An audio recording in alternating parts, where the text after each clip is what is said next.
Hello, good day. Welcome sa discussion natin in general chemistry, and for today we will discuss about the bonding and molecular structure. So let's start the discussion. So let's talk about chemical bonding. How do atoms combine to form compounds? Paano ba nagpo-form ang atoms ng isang compound, or paano tayo nagkakaroon ng chemical bonding? So how do atoms react in chemical reactions? Paano sila nagre-react?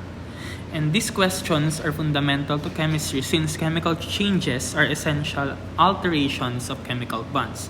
When we say chemical bond kasi, it is the force that holds atoms together to form ionic or molecular compound. And I already discussed that the electrons is one that is responsible for interacting with another atom to form bonds. No, and according to Lewis in 1916, atoms interact to gain stability by changing the outermost valence configuration so as to attain the electronic configuration of a noble gas. No, according to him, yung mga atoms daw, kailangan daw nilang ma-achieve yung electronic configuration na meron ng mga noble gas to be stable. No. So later on, madidiscuss natin yung about sa octet. No, sa octet rule, yun yung sinusunod niya. So according to Lewis, meron siyang Lewis theory, no. So first is valence electrons play a fundamental role in chemical bonding. According to him, ang mga valence electrons daw, again, the valence electrons are the outermost electrons na meron yung isang atom. It plays a fundamental role in chemical bonding by either sharing or transferring. So yung chemical bonding daw may result from the transfer of one or more electrons. No, kapag yun, na-discuss naman na natin to, kapag yun yung nangyayari, ang tawag ay ionic bonding. And then kapag nagkakaroon tayo ng sharing of electrons, ang tawag ay covalent bond. So electrons are transferred or shared until each atom acquires the octet. Ito yung sinasabi natin kanina. The octet of outer shell or yung valence electrons or yung tinatawag natin na octet rule. For an atom to be able to achieve the stability, ang sabi daw ni Lewis, kailangan daw ma-achieve natin yung tinatawag natin na octet, na dapat meron siyang 8. No, 8 electrons doon sa may valence shell niya or yung outer shell niya. Kailangan meron tayong 8 electrons. No, but take note that not all atoms follows the octet rule. Meron na tayong mga ilang atoms na nagfa-follow ng octet rule. Kasi kapag masyado nang malaki yung kanilang shell, especially kapag meron na silang mga d orbitals. No, kapag may mga d orbitals na kasi, it usually doesn't follow the octet rule. No, hindi niya fina-follow to. So later on, madidiscuss natin yan. So, si Lewis, meron siyang inimbento kung paano natin mapapakita kung ano ang itsura ng isang element with its valence electrons. So, ito yung tinatawag natin na Lewis dot symbol. Ang Lewis dot symbol daw, it shows the valence electrons. Pinapakita yung valence electrons. And then we write the symbol of the element surrounded by a dot. No, katulad ng mga example natin dito, yung mga yan. No, to represent the valence electrons. For main group elements, including the 1A, 2A, 3A, 4A, 5A, 6A, and 7A. No, kung ilan daw yung group number niya, yun din daw yung number of valence electrons niya. Di ba ang itsura ng periodic table natin ay ganito? Yan, ganyan yung itsura ng periodic table natin, di ba? So, yung part na to at yung part na yan, yan yung main group elements natin na yung group A. No? So, yan, kung ilan daw yung group number niya, yun din yung valence electron niya. Hindi natin sinama tong bloke na to, the D and then the F. Why? Because they have D blocks. Di ba according to me kanina is may mga certain may mga specific atoms tayo na hindi sumusunod sa octet rule. No, kadalasan yung mga nandito lang ang sumusunod sa octet. Again, the group number is the number of valence electrons. For example, for group 1 or the group 1A or the alkaline metals, yan, si hydrogen, lithium, sodium, potassium, lahat sila, meron lang silang 1 valence electrons. Yan, meron silang 1 valence electrons. Kaya, yung pag dinraw natin sa hydrogen, for example, H is, kunyari, ayan yung dot niya. Yan na yun. So, kahit saan natin pwesto yung dot, basta tama yung bilang ng dot natin. No? And remember that hydrogen doesn't follow the octet. Why? Because hindi niya kailangan ng 8 electron. Kasi isa lang yung electron niya. At kung mag-hold man siya ng isa pa, isa lang din ulit. No? Kasi, pair of electron lang yung kailangan ni hydrogen. No? So, take note of that. And then, so, si lithium, si sodium, si potassium, and so on. So, yung group 2A naman, they have 2 valence electrons, the beryllium, magnesium, calcium. And then, lipat tayo sa kabila. Kasi ito ay sa pangalawang bloke na to, di ba? Dun sa may kabilang side, sa P block. Mga P block na to. Kasi ito ay S block. No, sa periodic table. So, dito tayo sa may P block. Since yung boron aluminum, they have 3 valence electrons. Carbon silicon, they have 4 valence electrons. These nitrogen and phosphorus, they have 5 valence electrons. The oxygen and sulfur, they have 6 valence electrons. Fluorine is, they have 7 valence electrons. And then the noble gases ay, kaya hindi sila nakikipag-interact. No? Because, noble gases, except helium, sila ay meron ng complete octet. No? Meron na silang 8 electron. So, kadalasan kasi sila ay stable na. Yan na sila. Especially the neon and argon. But meron tayong special cases na yung mga noble gases ay nakikipag-interact because they have d orbitals na meron na sila. No, hindi na yun sakop ng discussion natin because it is actually too deep. No, advanced inorganic chemistry na siya. So, kanina pa natin binabanggit si octet rule. So, an atom with almost 8 valence electrons tends to gain the needed electrons to have 8 electrons in valence shell. Kailangan daw meron tayong 8 electrons para makuha natin yung tinatawag natin na stability niya. Diba? So, in gaining electrons, the atom's negatively charged is called an anion. Diba nabanggit na natin to last time sa ions na discussion natin? Kapag negatively charged siya, or nag-gain siya ng electron, siya ay anion. And then kapag siya ay positively charged and lose its electron, it is a cation. Now let's talk about types of bonding. First is the ionic bonding. Ionic bonding is a chemical bond resulting from the attraction between a positive and the negative ions, or the cations and then the anions, di ba? So ang ionic bonding, it involves a complete transfer of electrons. Lumilipat yung electron natin papunta sa kabila.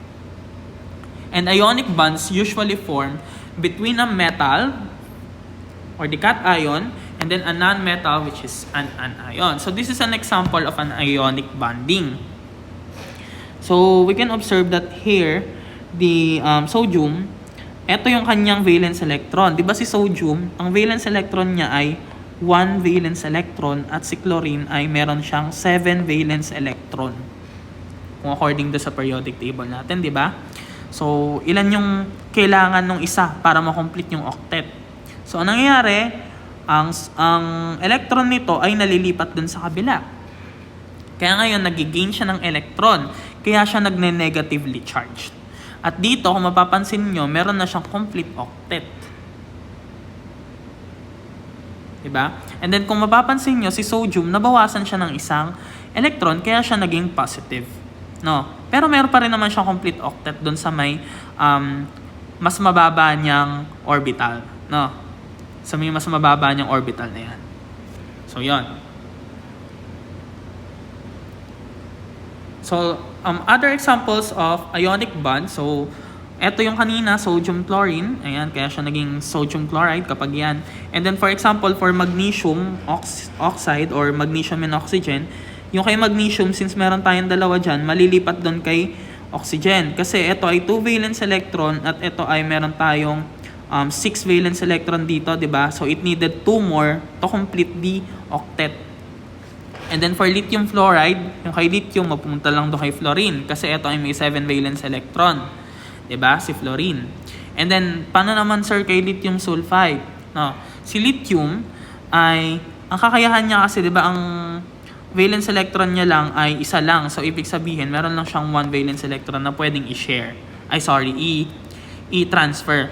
So, si sulfur kasi, it needs 2 valence electron. Kasi meron siyang 6 valence electron to complete the octet, di ba? So, kailangan natin ng 2. So, another lithium dito. Kaya siya naging lithium 2 sulfide. No, kasi meron pa tayong isa pa dito. No, ito ay magiging ganyan at magiging ganyan and then hanggang sa maging 8 valence electron na yan. Now, let's talk about covalent bonding.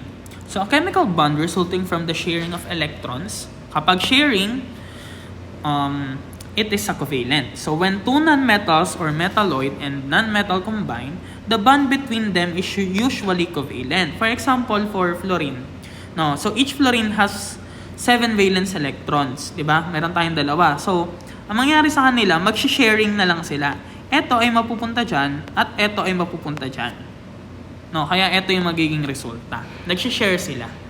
And then for water, so si hydrogen, kailangan nito ng isa, 'di ba? Para makompleto kasi isang ganyan, kailangan meron tayong isang pair of electron. So, mapupunta yan dito at ito ay mapupunta dyan. And then ganun din dito sa may kabila. Kaya tayo nagfo-form nito. No. At remember na ang covalent bonding, kadalasan, 2 non-metal siya or pwedeng metalloid and a non-metal. Basta non-metal combined with a metalloid. So, covalent yun. So, we have types of covalent bonding. First is the single covalent bond. Now, kapag single covalent bond, meron tayong single bond. Diba? So, for example, chlorine. No, kapag si chlorine nakipag-interact with another chlorine, that is an example of a single bond. Sir, paano po natin malalaman kung single bond lang sila or double bond? It is also according to their valence. No? Since si chlorine at si chlorine, isa lang yung need nila to complete the octet kasi meron tayong mga ano dyan, di ba? Electrons. No? Isa lang yung kailangan natin. No? And then for nitrogen, this is ammonia. No? Ayan. No? So, single bond yan. And then for double covalent bond, ibig sabihin, meron tayong double bonds. Yan, ganyan yung itsura. Later on, tuturuan ko kayong mag-draw ng Lewis dot structure. And then for triple covalent bond, ibig sabihin, meron tayong tatlo. Meron tayong triple bond. Because nitrogen can hold actually can form 3 bonds. At si carbon, kaya niya mag-form ng 4 bonds kasi siya ay tetravalent. Now, let's talk about the metallic bonding. Bukod kay ionic at covalent bonding, meron din tayong tinatawag na metallic bonding. A metallic bonding is a type of chemical bond in which meron tayong cloud of free-moving valence electrons. This is because of their d orbitals. No? At kadalasan, nangyayari ang mga metallic bond between metals. No? Kasi meron silang large cloud of electrons or tinatawag din natin minsan na sea of electrons.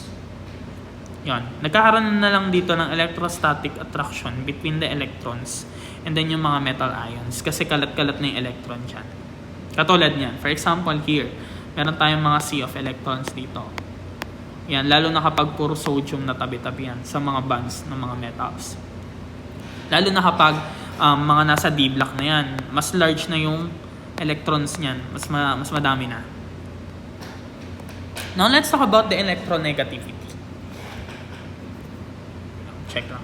Now, let's talk about the electronegativity and chemical bonds. Now, when we say electronegativity, na-discuss na natin to last time, it is a measure of an atom's attraction for the electrons it shares in a chemical bond with another atom.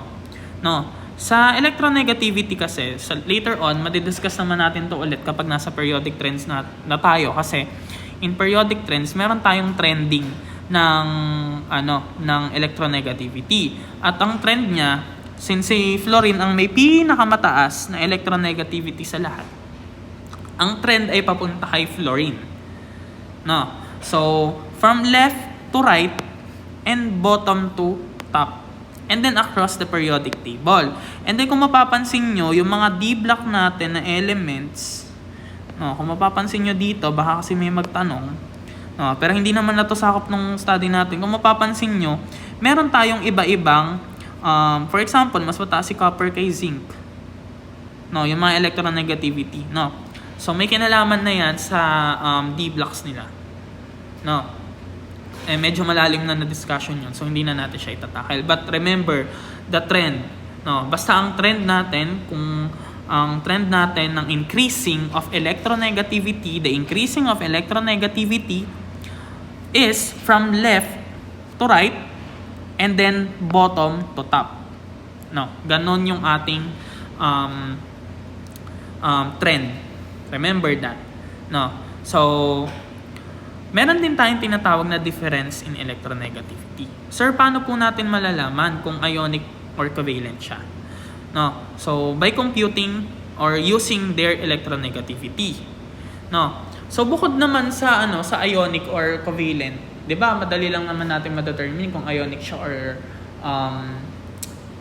covalent. Kasi kapag metal-metal, malamang sa malamang 'yan, metallic 'yan. Pero kapag metal and non-metal, malamang ionic. And then kapag dalawang non-metal, malamang yan ay covalent.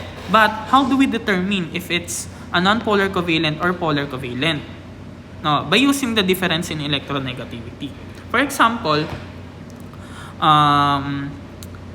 eto na lang, si HCl.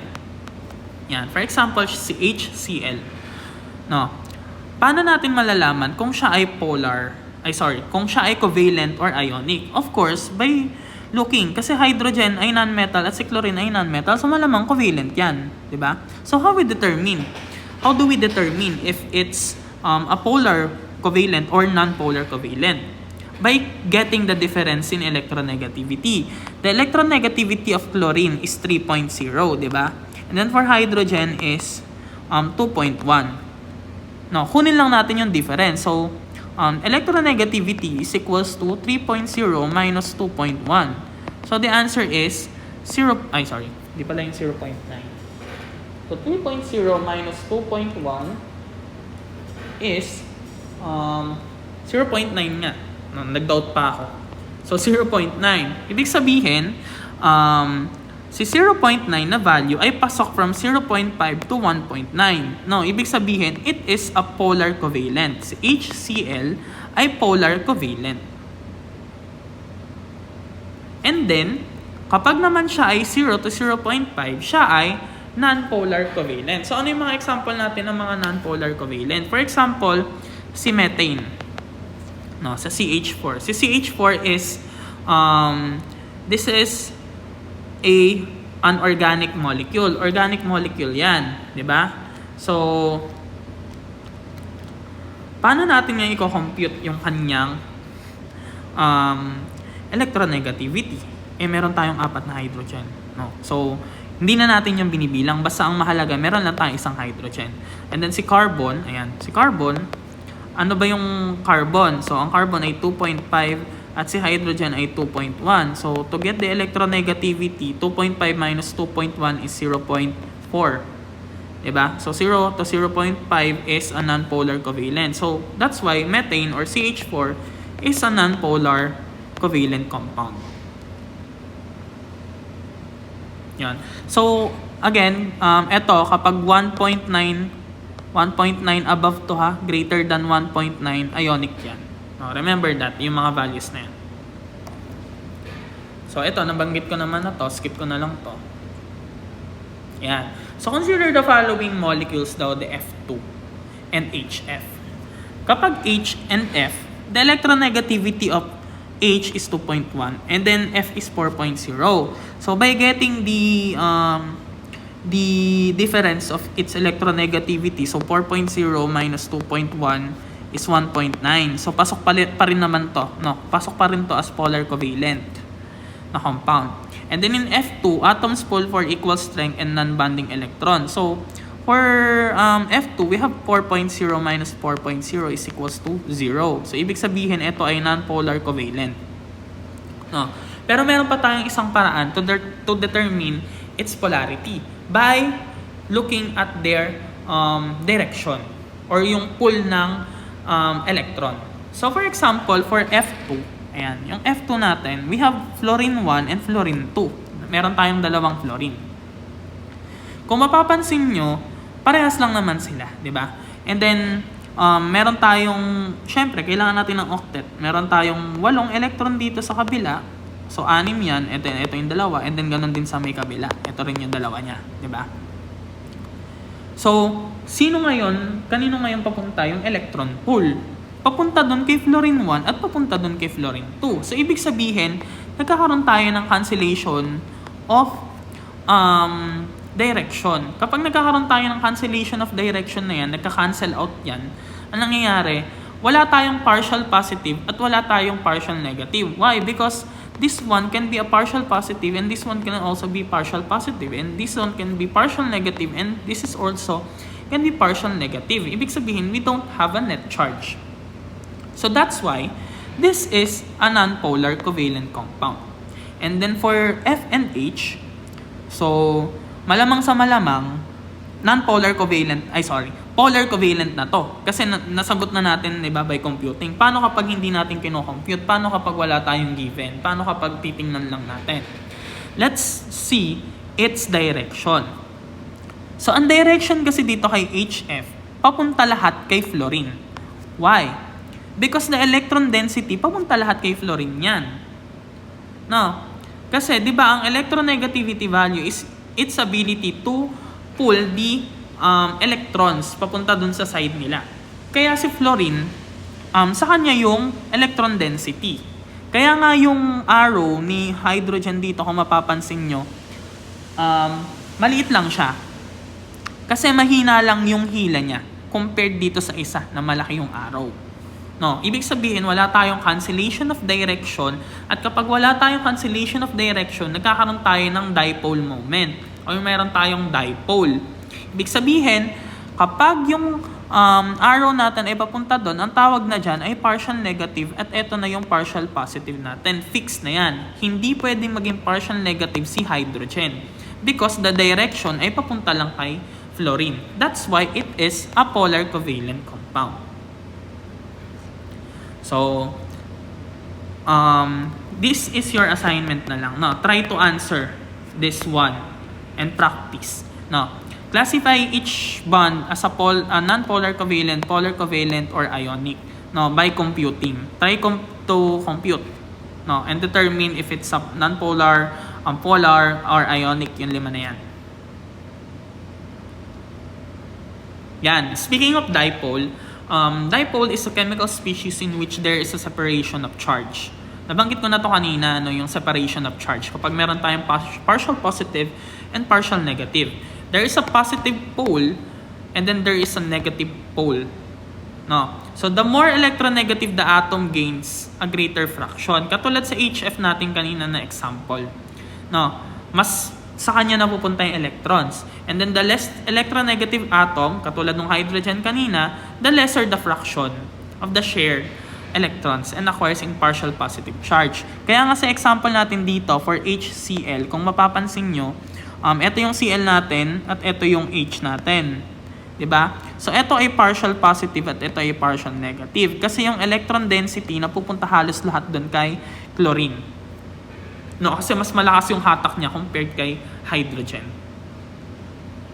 Yan. So, ano naman yung dipole moment? Ito yung ginagamit nating arrow kanina. Dipole moment is a measure of separation of positive and negative charge within a system.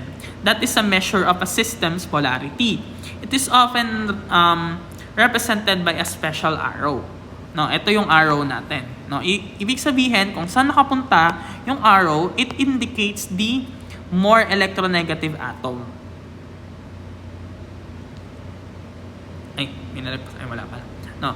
So, consider daw natin yung following molecules, the carbon dioxide, the H2O, and then the COS or the COS. So, let's see, no, kung ano ba yung nangyayari, kung paano siya nagiging non-polar or polar. Bukod sa pagko-compute, no, pwede rin natin kasing tingnan yung direction, katulad nung ginagawa natin ngayon. Syempre, pero mas madali kapag nagko-compute. Pero try natin to. So, for the first one, for carbon dioxide, so, alam naman natin na si oxygen ay mas electronegative compared kay carbon, di ba? So, the pull of the electron ay papunta doon kay oxygen at yung kabila naman papunta kay oxygen. So, katulad kanina sa may HF, nagkakaroon tayo, sa may F2, katulad kanina sa F2, nagkakaroon tayo ng cancellation of direction. Kasi nga, yung pull nito papunta doon sa isa at yung pull na to papunta doon sa isa, naghihitaan sila, nag-i-equal. Kaya nagkakaroon tayo ng cancellation of direction and there is no net dipole. So, ibig sabihin, kapag wala tayong net dipole, it is a non-polar compound. Katulad yan, kasi naka-cancel out to. So, for this one naman, kay COS, yan. So, between oxygen and between carbon, of course, oxygen is more electronegative. Kaya ang direction natin ay papunta doon. And between sulfur and carbon, of course, sulfur is more electronegative. But between oxygen and sulfur, oxygen is more electronegative. Kaya, yung araw ni oxygen, mas malaki siya compared dun sa araw ni sulfur. No, kasi mas malakas yung heat ni oxygen. So, yung electron density natin ay papunta pa rin kay oxygen. Meaning, there is a net dipole. Hindi tayo nagkakaroon ng cancellation kasi hindi nag-i-equal katulad nung nandito sa kabila. Eto hindi to equal kasi mas malakas yung hatak ni oxygen. No, same sila ng shape pero magkaiba sila ng hatak.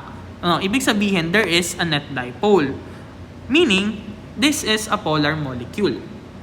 No, and then sa pangatlo, si H2O kay water, no, kung mapapansin nyo, iba yung niya kasi ang itsura talaga ng water ay ganito. Because ang water ay bent yung structure niya because of the unpaired electrons na meron tayo dyan.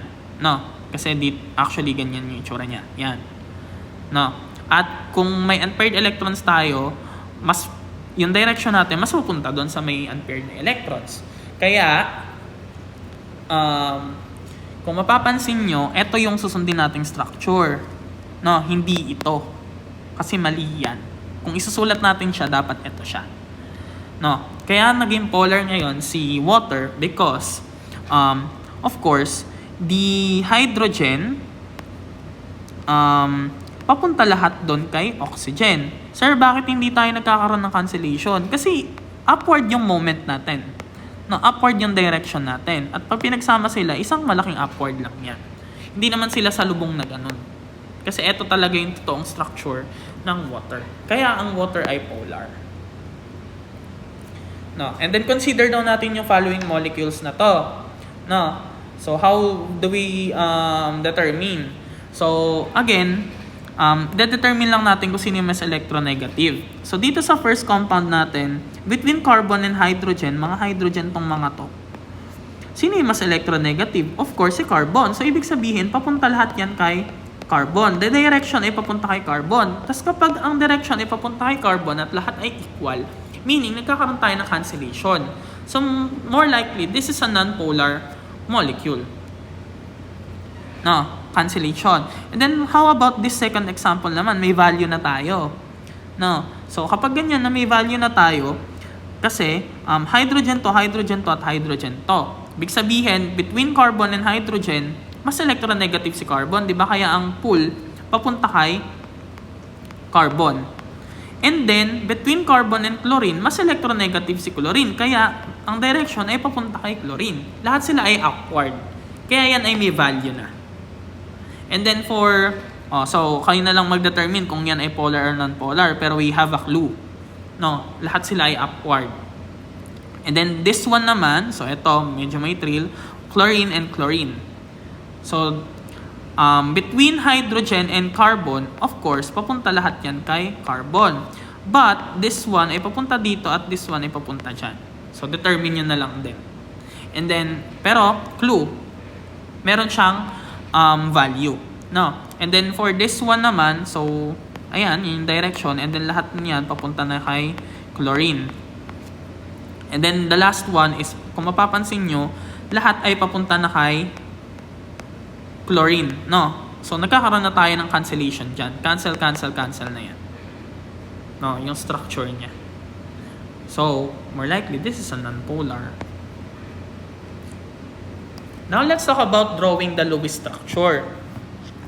So, meron tayong sinusunod na rule for drawing the Lewis structure. So, madali lang naman to, tatandaan nyo lang kung paano. For example, we have a PCl3. Yan yung compound natin. According to this, find daw natin yung sum of valence electrons of all atoms in the polyatomic ion or molecule. Kapag daw an ion, add 1 electron of each negative charge. And then if it is a hot ion, subtract 1 element for each positive.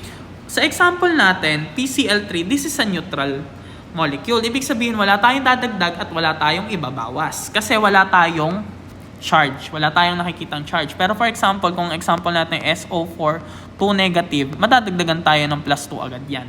No? Kasi yun yung nandito sa rule. Remember that. No? So, yan. Pero stick tayo kay PCl3. So, again, balik tayo sa example. Ulitin natin. Find the sum of valence electrons of all atoms in polyatomic ion or molecule. So, for phosphorus, ang valence electron niya ay 5. Diba? And then, for chlorine, 7 yung valence electrons niya. Ngayon, we have 3 chlorine. Meron tayong 3 chlorine. So, the 7 valence electrons should be multiplied by 3. So, 5 plus 3 times 7 is equals to 26. Ibig sabihin, meron tayong 26 electrons sa structure natin sa Lewis dot. Now, we connect the atoms. No? Pagko-connect-connectin na natin sila. The central atom, magkakaroon tayo ng central atom. Ang central atom, kadalasan, siya yung least electronegative. Pwera kay hydrogen. Why? Bakit hindi pwede maging central atom si hydrogen? Because hydrogen can only form one bond. Kaya hindi siya pwedeng maging central atom. No, remember, na ang central atom or yung nasa gitna, katulad ni phosphorus, is yung least electronegative element. No? And then, we connect the outer atoms to its by single bond. Single bond muna tayo. Hindi pa tayo pwede mag-double bond or triple bond. We should use single bond muna. So, kay phosphorus, i-connect natin C. For example, ito siya. Phosphorus, chlorine, chlorine, at chlorine. Same lang yan ha. Iba lang yung position ng isa. Now, ilan na yung electrons natin? Di ba initially, we have 26 electrons. Ang Lewis dot structure, pinapakita ulit kung ilan yung number of electrons using the structure. So, meron na tayong 26 electrons. Ngayon, ilang electrons na ipakita natin by connecting those. So, this is the electron 1, 2, 3, 4, 5, and 6. So, meaning, we already have used 6 electrons. So, 26 minus 6 is 20. So, 20 na lang yung natitira nating electrons na i-drawing. Now, fill daw natin yung octet ng mga outer atoms. Since si chlorine ay strict follower of octet rule, kailangan natin isulat yung mga dot. No? Ngayon, magsusulat daw tayo ng dot. So, 1, 2, 3, 4, 5, 6, 7, 8, 9, 10, 11, 12, 13, 14, 15, 16, 17, and 18. So, nakaka-18 na tayo. 18 yung nagamit natin. Again, ilan yung natira nating electron? 20 electrons, di ba? Kasi nabawas na natin yung 6. Initially, yung 6 electrons natin ay ito. No, ang 6 electrons natin ay ito.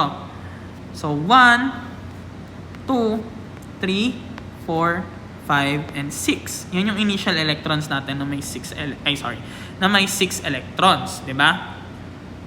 And then, yung kanina na nagamit natin dun sa mga red dot natin, we used 18. Diba? So, 16 plus 18 is 24. 24. So, 24 na yung nagagamit natin. Ngayon, may natitira pa tayong dalawa since 26 yan. Diba? Ngayon, saan natin ilalagay yung dalawa? No. Lalagay natin siya dun sa may central atom. Yung dalawang natitira, which is dito sa may part na to. Ngayon, kapag nilagay natin, kumpleto na siya at equals na siya sa 0. Ibig sabihin, that is the structure. Now, we check kung yan ba ay sumusunod sa octet. No. Ay, sorry. Paano ba yun? Yeah. Now, let's check kung sumusunod ba siya sa octet. So, bilangin muna natin yung kay chlorine. No, si chlorine, again, kapag octet, we have 8 electrons. So, 1, 2, 3, 4, 5, 6, 7, and 8. Kompleto na. Ganon din sa ibang chlorine. Now, let's count for phosphorus. So, kapag phosphorus, 1, 2, 3, 4, 5, 6, 7, and 8. So, ibig sabihin, tama na siya. Yan na yung Lewis dot structure natin. Yan na yung answer. So, for example, if you run out of electrons before the central atom has an octet, ayan, paano daw kapag yung central atom natin ay walang octet? Paano yung gagawin? No. Magkakaroon daw tayo ng formation of multiple bonds. Sir, bakit hindi na lang natin gawin na ganito? Maglagay na lang tayo ng ganyan. Kapag naglagay tayo ng ganyan, ibig sabihin, baka hindi na natin sinusunod kung ilan talaga yung original electrons na meron sila. So, hindi natin siya pwedeng gawin. No? Ngayon, ano yung pwede natin gawin? Magpo-form tayo ng bonds. No? So, si hydrogen, again, dalawang electron lang yung kaya niyang i-accommodate. So, meron ka ng 1 dito at meron ka ng 2. Diba? And then, kay carbon, again, follower siya ng octet rule. So, dapat si carbon, meron siyang 8 electrons. But in this case, meron lang si carbon na 1, 2, 3, at 4. And then, for nitrogen, meron siyang 1, 2, 3, 4, 5, 6, 7, and 8. Si nitrogen, kompleto yung octet niya, but si carbon ay hindi. So, ang kailangan natin gawin is to form bonds. Remember that carbon can form up to 4 bonds and nitrogen can form into up to 3 bonds. No? So, yung mga lone pair natin na yan, magpo-form yan ng bonds dito. And then yung nandun din naman, magpo-form din siya ng bond. Kaya, ang nangyayari, ito yung magpo-form natin. And then, let's count kung pina-follow ba yung octet. Again, si hydrogen, hindi siya nagpa-follow ng octet. So, let's check for carbon and nitrogen. For carbon, we have 1, 2, 3, 4, 5, 6, 7, and 8. And then, for nitrogen, we have 1, 2, 3, 4, 5, 6, 7, and 8. So, yan na yung final answer natin. Now, let's talk about formal charge. Yan. Paano daw tayo nag-a-assign ng formal charge? A formal charge is equals to valence electrons minus non-bonding electrons minus bonding electrons divided by 2. No, meron din tayong ibang formula na ginagamit pero it depends on you. Same answer lang din naman yung makukuha natin kung ano man yung gamit yung formula. Pero meron tayo kasi ibang formula. For example, ito natutunan ko lang to sa iba. Ang formal charge daw, so it depends on you kung ano yung gagamitin yung formula, kung ano yung sa tingin yung mas madali. Ang formal charge daw is equals to valence electrons minus bonding electrons plus number of dots. Yan. Pero hindi ko sure kung yan talaga yun. Pero yan yun. No? Pero ang sundin na lang natin ay ito. Kung ano yun nandito sa may formula natin. Ano? So, number of dots. Ano lang din naman yun. Yung non-bonding electron lang din naman yun. So, VE is equals to number of valence electrons. NE is equals to number of non-bonding electrons or yung mga unshared electrons. And then the BE is the bonding electrons or the shared electrons divided by 2. So, the best Lewis structure is the one with the fewest charge. No, kung alin daw may fewest charge, yun daw ang the best na Lewis dot structure and puts a negative charge on the most electronegative atom. No, kadalasan yung negative charge talaga, doon natin siya nilalagay kung sino yung most electronegative. And in this case kasi, obviously, between nitrogen, carbon, and oxygen, the most electronegative is oxygen. So, dapat ang goal natin, ang negative charge dapat na meron tayo ay si oxygen. So, how do we determine kung alin sa tatlo na yan yung tamang sagot? Malamang may bilog na yung isa. No. Pero how do we determine kung yan ba yung tamang Lewis dot structure? By computing, of course, the formal charge. So, how? Compute natin yung formal charge of each atom dito sa bawat structure natin. So, let's start with this one. Ayan, ito yung markahan natin ng green. So, for this one, let's compute the formal charge of nitrogen. Pero again, the formula is formal charge is equals to valence electrons minus non-bonding electrons minus bonding electron over 2. Tama ba tayo? Yan. So, yan yung formula. So, we start with the nitrogen. So, for nitrogen, yung formal charge ni nitrogen ay, ilan ba yung valence electrons ni nitrogen? 5, di ba? So, 5 minus ilan yung non-bonding electron natin? So, 1, 2, 3, 4, 5, 6. We have 6. Minus bonding electrons, we have 2 bonding electrons lang. So, we have 2. Diba? So, 2 divided by 2. So, 5 minus 6 is negative 1. Negative 1 minus 1. Kasi 2 divided by 2 is 1 is equals to negative 2. So, the charge of this one is negative 2. Now, let's compute for carbon. Formal charge naman ni carbon. So, for carbon, si carbon ay ang valence electrons niya ay 4, di ba? So, 4 minus, ilan ba yung non-bonding electron natin? Wala, di ba? Minus, ilan yung bonding electron? So, 1, 2, 3, 4, 5, 6, 7, 8. 8 divided by 2. So, 4 yon. So, 4 minus 0 minus 4. Tama ba? And then 0 to. So, 0 yung charge nito. And then, for oxygen naman, so, let's compute for oxygen, the formal charge of oxygen. So si oxygen ay, ang valence electrons niya ay 6 minus, saan mo nakakuha yung valence electrons na yan? And then doon sa may kanina, no? Kung ano yung group number niya, yun din yung valence electron niya. So, balik tayo dito. 6 minus non-bonding electron is 2 minus, ilan ba yung kanyang bonding electron? We have 1, 2, 3, 4, 5, 6. So, we have 6. So, 6 minus 2. So, 6 minus 2 minus 6 ay negative 2 din. So, negative 2 ito. Yan. And then, syempre, hindi pumunta tayo magko-conclude dyan. I-compute naman natin itong nasa kabila. So, let's compute for the other one. Ito, gawin natin yellow. No.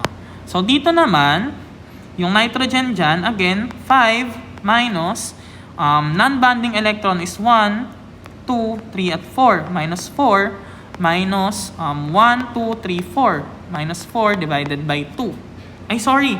Mali pala tong sa oxygen natin. Hindi natin na 6 divided by 2. So, correction yon. Balik tayo dito sa kabila. Sorry, hindi natin napansin yung formula.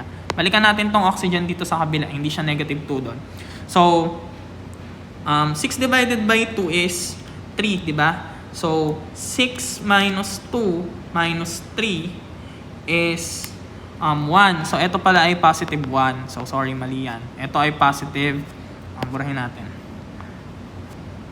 Ayan. Ito ay positive 1. So, mali na yan. Kasi dapat, di ba, again, negative charge on the most electronegative atom.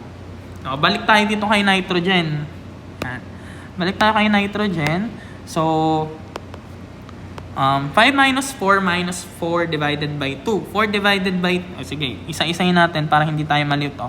5 minus 4 minus 4 divided by 2 is 2.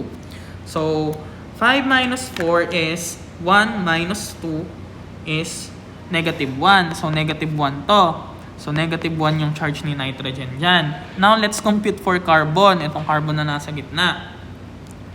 So, for carbon, si carbon ay 4 minus, wala tayong non-bonding, so 0 minus 8, diba? So 1, 2, 3, 4, 5, 6, 7, 8. 8 divided by 2, so same lang din sa kanina. 4 minus 0 minus 4 is equals to 0. And then 0 to. And then for oxygen naman, si oxygen dyan, no? So, kay oxygen ay 6. Ayan, 6 minus, ilan yung non-bonding electron natin? We have 1, 2, 3, 4. So, 4. 6 minus 4 minus, bonding electron natin ay 1, 2, 3, 4. So, 4 divided by 2. So, 4 divided by 2 is, sige, sulat natin para isa-isa. 6 minus 4. 6 minus 4 minus 4 divided by 2 is 2. So, 6 minus 4 is 2 minus 2 is 0. So, eto ay 0 din. Diba? So, hindi yan yung ideal. Diba? So, mali din yan. And then, tingnan natin to, yung nasa dulo. No? Red naman, mag-red naman tayo dito sa answer. So, paano ito yung naging answer? So, 5, sa nitrogen tayo ha. Nitrogen is 5 minus non-bonding electron ay 2 minus bonding electron ay 6. Kasi 1, 2, 3, 4, 5, 6. Minus 6 divided by 2. So, 5 minus 2 minus 6 divided by 6. Ay, 6 divided by 2 is 5. Minus 2 minus 3. And then 5 minus 2 minus 3 is 0. Diba? So, 0 to. And then for carbon, so si carbon ay ganun lang din kasi we have 4. So, pero sulat din natin. So, 4 minus 0 minus 4 divided by 2. Ayan. Ay, sorry, 8 pala yan. Kasi we have 8. 1, 2, 3, 4, 5, 6, 7, 8. Yan. E de, ano lang din to. 4 minus 0 minus 4. E de, yan ay 0 din. So, 0 to. And then for oxygen, so let's compute for the oxygen. So, si oxygen ay 6. No, 6 minus yung non-bonding is 1, 2, 3, 4, 5, 6. 6 minus 6 minus, we have 2. 2 divided by 2 is 6 minus 6 minus 1. So, ito ay negative 1. Ito ay negative 1. So, ibig sabihin, the answer is this one. Because our goal is the most negative, the most electronegative should be or should have a negative charge. Kaya ito yung right answer. So, medyo mahaba lang yung process, but ganun lang siya kadali. No. And then, give daw natin yung Lewis structure for each of the following. So, this is also an assignment. No, bali dalawa yung assignment. Try nyo lang din sagutan. No. Ano ba yung mga exceptions natin to the octet rule? Ayan, may mga exceptions tayo. Madami naman akong nabanggit kanina na exceptions sa octet, but dagdagan natin. Or kung ano man din yung mga nandito. No? So, add number of electrons. So, though relatively rare and usually quite unstable and reactive, there are ions and molecules with an odd number of electrons. Kapag daw meron tayong odd number of electrons, katulad nito. Ayan. No, mga exception yan sa octet rule.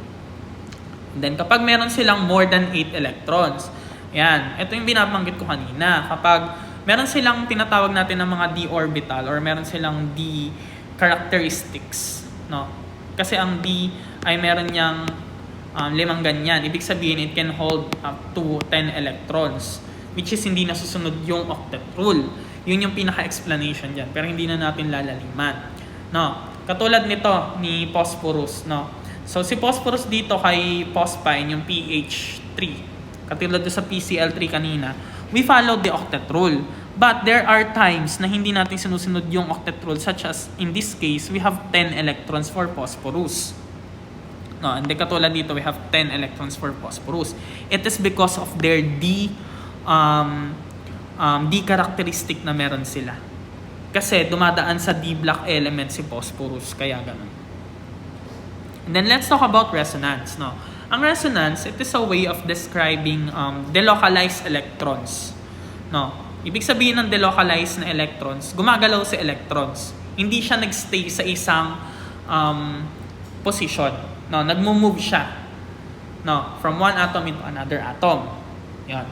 So again, resonance is a way of describing the localized electrons within a certain molecules or polyatomic ions where the bonding cannot be expressed by a single Lewis formula. Kapag hindi natin kayang express yung isang atom with a single formula, we use the resonance structure. Now, resonance structure is a set of two or more Lewis structures. Depende kung ilan yung Lewis structure na kaya niyang gawin. Na kaya niyang gawin. No. So, for example, for ozone is O3.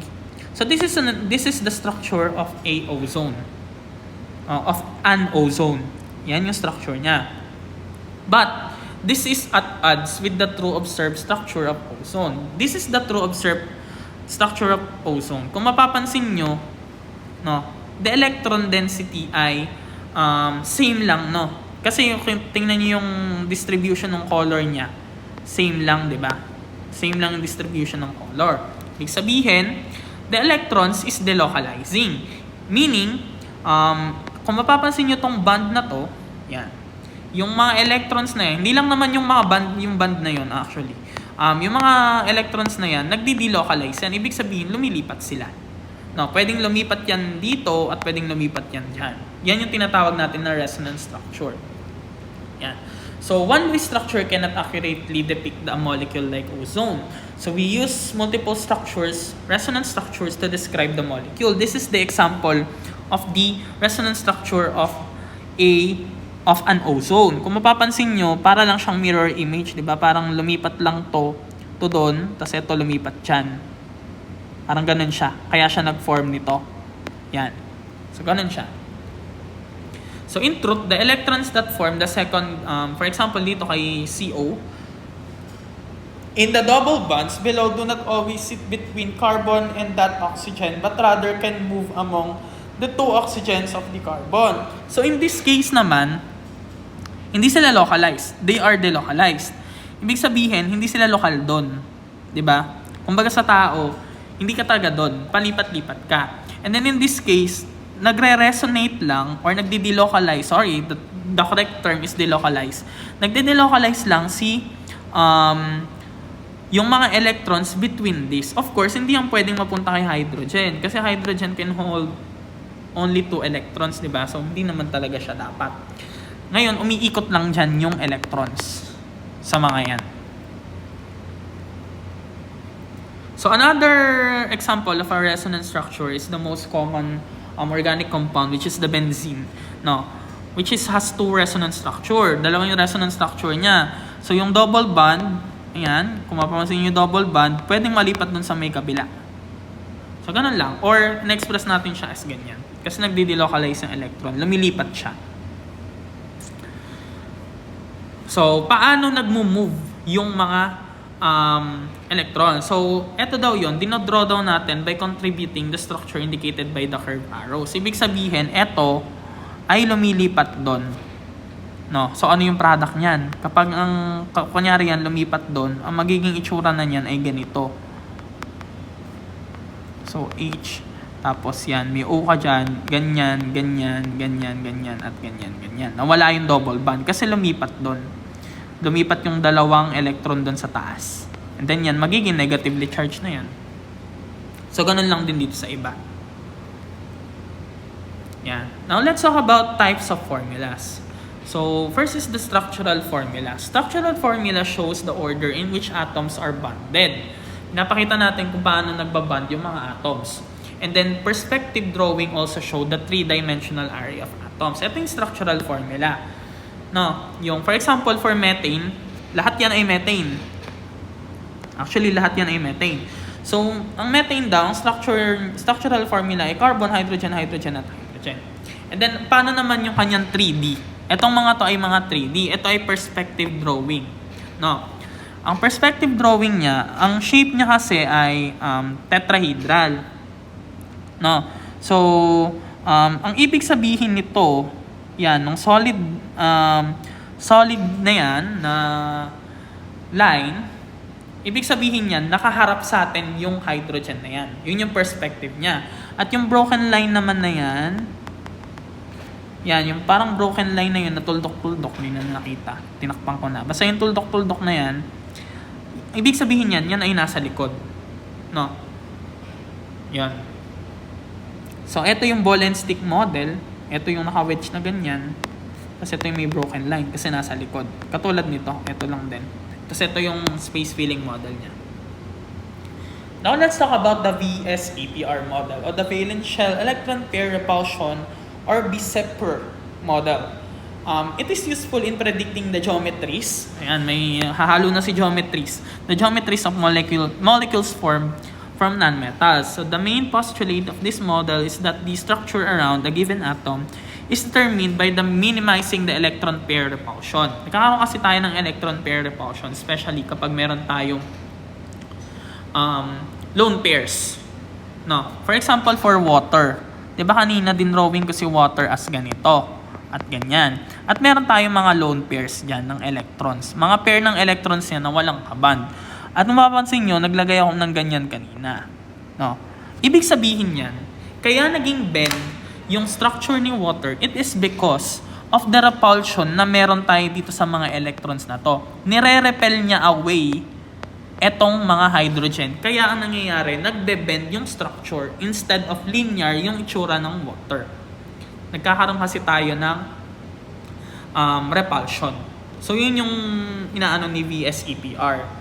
No, nagkakaroon tayo ng electron pair repulsion. And then, because of that electron pair repulsion, nagkakaroon tayo ng different geometries or ng shape, different shape of compounds or molecules. So, the idea here is that the idea here is that the bonding and non-bonding pairs around the given atom will be positioned as far apart as possible. Kasi nagkakaroon tayo ng repelling. For example, ikaw, di ba may space ka na ino-occupy. And then, of course, hindi ka naman pwedeng malapit sa isa pang tao. Parang inilalayo mo yung sarili mo. Parang nire-repel mo yung sarili mo. Kunyari, mabaho siya. Tapos gusto mo medyo malayo ka sa kanya. Ire-repel mo yung sarili mo. So, ibig sabihin, kunyari, nasa isang linya kayo, tapos hindi na pantay yung linya. Kunyari, eto ka. Kunyari, eto yung linya. Ayan. Tapos eto ka, tapos eto yung katabi mo. Ayan. Tapos kunyari, yung katabi mo, mabaho yan. E de, eto ka. Diba? So, ang gagawin mo, lalayo ka ng ganon. So, magkakaroon ng distortion dun sa may linya. Magiging ganyan kasi eto ka na, tapos eto na yun. Nagkakaroon ng repulsion. Kaya ang nangyayari sa geometry, nag-iiba din yung shape. Hindi na to isang buong linya. Nagkaroon ka na ng medyo ganon. So, yun yung pinaka-basic na analogy ko in VSEPR. No. So, example natin ng mga VSEPR na mga model is kapag iba na yung itsura niya, may mga tawag na sa kanya. This one is BeCl2 or beryllium chloride.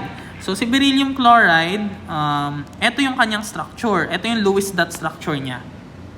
No? And then, ito yung kanyang model. No? Mapapansin nyo, kapag 180 degrees, ayan, 180 degrees, yung angle between the chlorine and then another chlorine is, ang tawag sa kanya ay linear. Sir, bakit po nag-linear na ganyan? Kasi, this chlorine are repelling each other. Kasi di ba may mga lone pairs tayo dyan? No, since ang lone pair natin ay pantay, at pantay lang din naman sila, equal yung nagiging repulsion. Kaya nagiging linear yung molecule. No. So, for example, for BF3 naman. No, BF3 is trigonal planar. BF3, ito yung kanyang Lewis dot structure. And then, ito yung kanyang model. Kung mapapansin nyo, nagmukha na siyang elising ganyan. No. Why? Because this fluorine, ayan, kung makikita nyo, may mga lone pair siya. Those are repelling each other. Kaya yung pagkakarepel nila sa isa't isa, nagpapantay. At meron silang 120 degrees na angle. No, ang tawag dyan ay trigonal planar. No, and then marami tayong shape, no, in VSEPR. No, for psychology students, hindi nyo naman na to kailangan kabisaduhin. Pero for food technology students, and then of course the BS chemistry students, kailangan alam nila to. No, kailangan sila ay kabisado nila to. No. So, sa mga psych kasi hindi naman nila.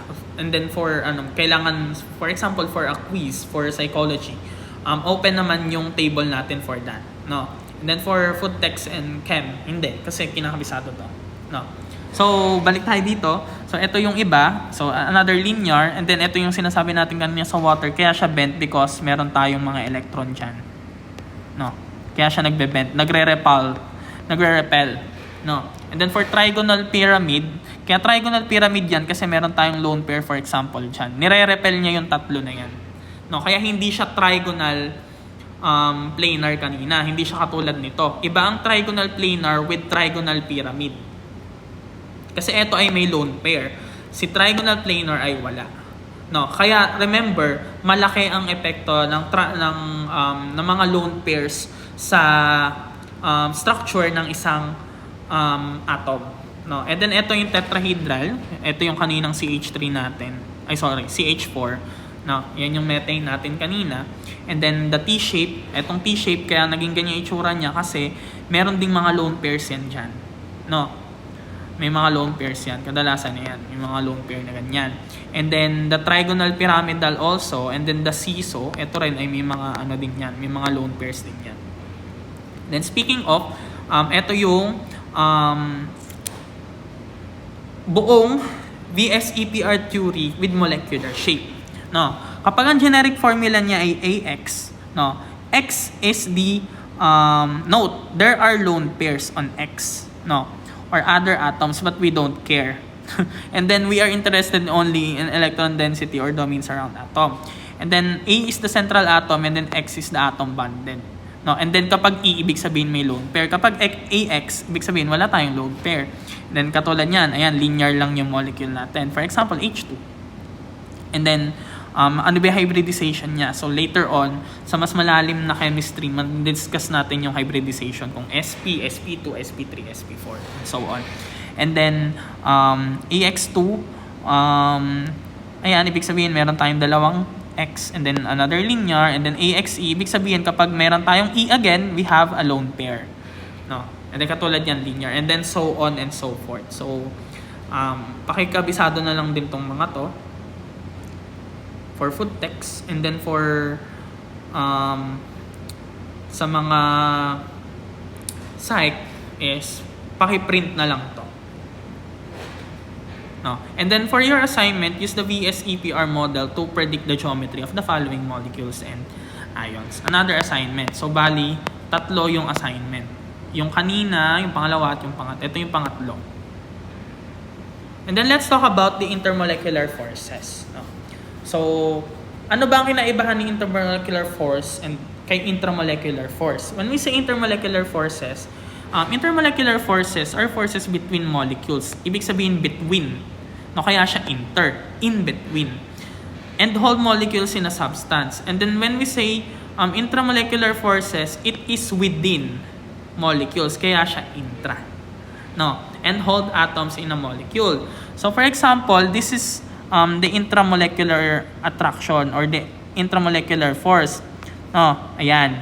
Yung direct bond between a hydrogen and oxygen. Kadalasan, ang mga intramolecular force ay ito yung mga covalent and ionic. Now, what is intermolecular forces? The intermolecular force is the attraction between molecules na.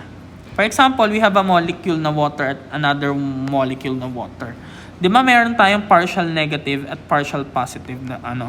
Yung nagkakaroon sila ng attraction since partial negative to at partial positive yung isa. But interaction lang yung meron sila. Hindi sila nagkakaroon ng direct bonding. Why? Because we have already have bonds. And then hindi na natin kailangan mag-form ng another bond. Kaya ang nangyayari na lang, forces between them na lang. Kaya ang tawag dyan ay intermolecular force. Kung baga, kung analogy based tayo, si intramolecular force, yan yung jowa mo na pwede mong maka-holding hands. Pero ang intermolecular force is yung jowa ng iba, naka-holding hands na ng iba, pero hindi mo pwedeng ka-holding hands kasi may jowa na siya, pero attracted ka sa kanya. So parang ganun. No?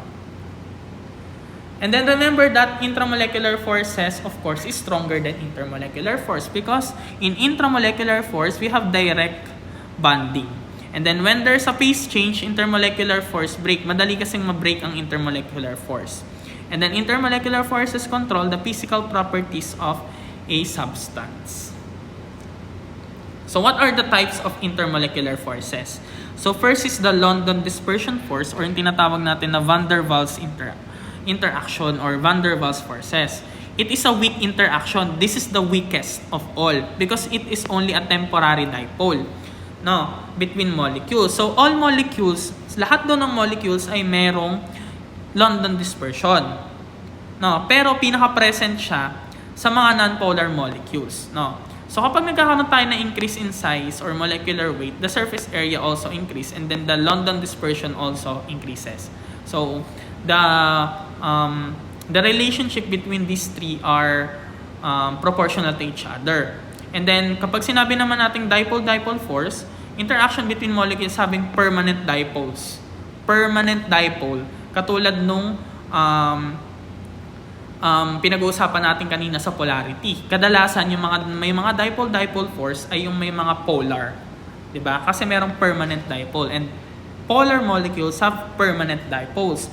And then hydrogen bonding is hydrogen bonding is a type of a dipole-dipole force. But the difference between the hydrogen bonding is stronger.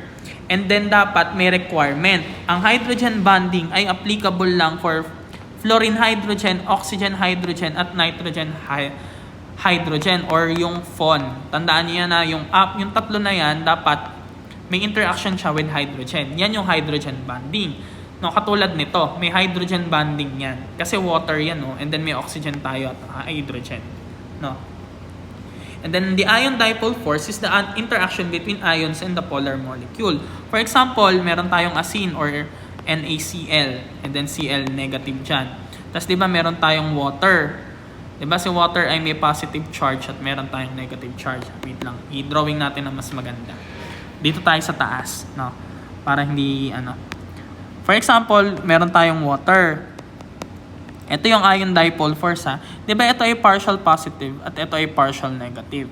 So kapag ion dipole force daw, for example, we have Na plus dito kasi positive 'yan, so may interaction sila. And then kung Cl naman, for example, Cl negative kasi ito ay partial positive. So 'yon. So is it a polar or non-polar? If non-polar daw, LDF lang yung makikita natin or London dispersion force. If polar, kapag meron daw, yung hydrogen daw ba ay bonded with FON? Kapag yes, hydrogen bond. Kapag no, dipole-dipole. And LDF. Laging kasama si LDF. No. Then of course, kapag hydrogen bond yan, matik dipole-dipole force yan. Yan. Try to determine kung sila ay kung ano yung mga present na intermolecular forces. So, unahin natin to, no? Non-polar ba siya or polar? Of course, non-polar yan. So, ibig sabihin, LDF lang yung meron tayo dyan. Diba? Kasi doon na agad tayo nag-end din, non-polar yan. Paano sir naging non-polar yan? E di ko compute natin or determine natin kung paano natin malalaman kung polar or non-polar siya. And then this one is paano natin malalaman kung polar or non-polar? No? E de compute din. No, pero etong part niya na to, malamang yan ay non-polar, and then yung part niya na to ay polar. Ngayon, magkakaroon ba ng hydrogen bonding diyan? Malamang sa malamang kasi meron tayong oxygen.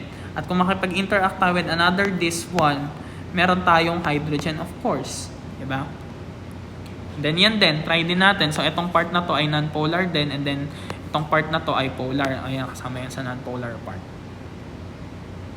Then again, kapag dispersion force, mahina. Pag dipole-dipole, malakas din naman yung force, pero hydrogen bonding is more stronger.